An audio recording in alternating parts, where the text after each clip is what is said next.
Ayun na nga, after namin mag-loading ng bigas sa India, napakadami naman na bigas yan.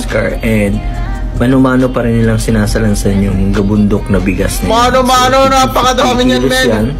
And as you can see, medyo mahina na sila kasi more than 1 week na kami dito sa Madagascar. So pagtapos nilang isalansan sa bodega, dito naman sa truck, dinidiskarga nila, tinatanggal sa net para isalansan ulit. Kasi yung net na ginamit na yan is babalik ulit sa bodega. Tapos yung mga nasalansan sa truck, dadali naman dun sa kabilang puerto para ikarga ulit ng manumano dun sa 10-wheeler na truck. And can you imagine kung gaano kahirap diskarga yung more than 500,000 grabe, napakadami yan, napakahirap para lang makapag-provide sa family nila. Napakamarangal talaga yung trabahong ganito, guys.